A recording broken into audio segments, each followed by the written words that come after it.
Азыркы учурда коррупциянын баардык көрүнүштөрүнө каршы аеосуз күрөш жүрүп жатат. Муну элибиз дагы оң кабылдап, жакшы жыйынтыктарга жетише алдык. Бирок коррупцияга каршы күрөшүү боюнча көрүлүп жаткан чараларга карабастан, мамлекеттик органдарда коррупциянын деңгээли жогору бойдон калууда. А бир кээ бир жерлерде өсүп да кетти. Бул жаатта жүргүзүлгөн анализ жана учурдун талабы ушул чөйрөдөгү мыйзамдарды мындан ары жакшыртууга муктаж экендигин көрсөттү. Ушуга байланыштуу бир катар мыйзам актыларына төмөнкүдөй жоболорду киргизүү зарылдыгын көрүп турабыз. Биринчиден, коррупциялык кылмыштарды жасагандык үчүн айып пулдарды жокко чыгаруу. Экинчи, коррупциялык кылмыш жасаган адамдарга күнөөсүн моюнга алуу жана материалдык зыяндын ордун толтуруу жөнүндө келишим түзүүдө эркинен ажыратуунун эң төмөнкү мөөнөтүнүн кеминде жарымын дайындоо. Коррупциялык кылмыштарды жасагандык үчүн соттолгондугу жоюлгандыгына же алып салынгандыгына карабастан, мамлекеттик жана муниципалдык кызмат орундарын ээлөөгө милдеттүү түрдө жана калыбына келтирбеген тыюу салуу. Төртүнчү, жубайы же жакын туугандары белгиленген тартипте оор же өзгөчө оор кылмыш жасагандык үчүн Кыргыз Республикасынын кылмыш жазасы мыйзамдарына ылайык жоюлбаган же алып салынбаган соттуулугу бар же ага талапкерге карата кылмыш жаза иши реабилитациялоочу негиздер боюнча токтотулган учурда аскердик кызматка, укук коргоо органдарына же сот аткаруучулардын түзүмүнө кабыл алуудан баш тартуу. Ушул жагдайды эске алып, мамлекеттик жана муниципалдык кызматкерлерге ушундай ченемдерди киргизүү зарылдыгы келип чыкты. Коррупциялык ишин улантпаш үчүн ниети бузук, колу булганы жаткаминерлерди, кызматкерлерди жана кызматчыларды мамлекеттик кызматка кайтуу мүмкүндүгүнө чектөө киргизилүүдө. Жогоруда айтылгандын негизинде каралып жаткан мыйзам долбоорун колдоп берүүңүздөрдү суранабыз. Коррупциядан тышкары бул жерде башка статьялар бар, мисалы ошол эле шалакылык. Бул жерде не только мамлекеттик кызматкерлер, эми врачтар жана башкаларга дагы иш козголушу мүмкүн да. Бар. Буларга мисалы биз өмүр бою ушундай запрет кылсак, бул туура элеби же кандай? Врачтарды билесиңер, азыр врачтардын арасында кандай деген көп нерселер болуп атат. Мына жакында эле биз 5 врачты кармадык. Ошондо дагы бизге чыгышты, аларды бошотуп койгула, бизде жанагы операция кыла турган врачтар эле деп. Эгерде биз ошентип эле бири-бирибизди прикрывать эте берсек болбойт. Ошондуктан раз навсегда нужно принять такое решение, жесткое, но справедливое. Другого выхода нету. Коррупция же башка мисалы статьялар. Мындай болбой калабы, допустим, сегодня он в политике человек что-то там против где-то сказал, и он может стать либо коррупционером, либо каким-нибудь еще по этой статье.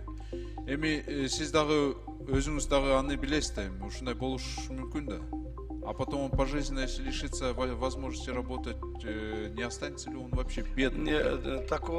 Таких опасений не может быть, так как если человек по этим статьям будет осужден, так значит будет основание на это. Это же не просто так, кого-то поймаешь по коррупции, по другим статьям, может быть, как вы сказали, там каких-то политиков можно привлечь. А по этим строгим статьям коррупционные деяния привлечь очень тяжело. Действительно тяжело. Если ты взятки не взял, а тебе применить статью по взяточеству, это невозможно. Понимаете? Чтобы вот этих статей, вот здесь сколько там, около 11 статей, чтобы их доказывать, наши сотрудники работают день и ночь. Очень тяжелые статьи на доказательства. А если доказал, значит, надо соответственным образом получить как бы наказание. Поэтому, что там каких-то политиков преследовать по этим статьям никак не получится. Это невозможно. То есть вы гарантируете, в принципе? Я не буду гарантировать ничего. Это закон гарантирует. Все, рахмат, хорошо. Мол жакын туугандары кызматка келе албайт дегенде Камчы Кыдыршаевич. Мен азыр тарыхта мисалдарды карасам, мисалы Нельсон Манделаны билебиз да. Анын балдары коррупционер болуп чыгыптыр да. Бирок Нельсон Мандела ал тарыхый инсан да, аны баары билишет, кандай таза инсан эмекенин. То есть Ли Куан Юнун деле аталаш иниси коррупционер болуп чыгыптыр.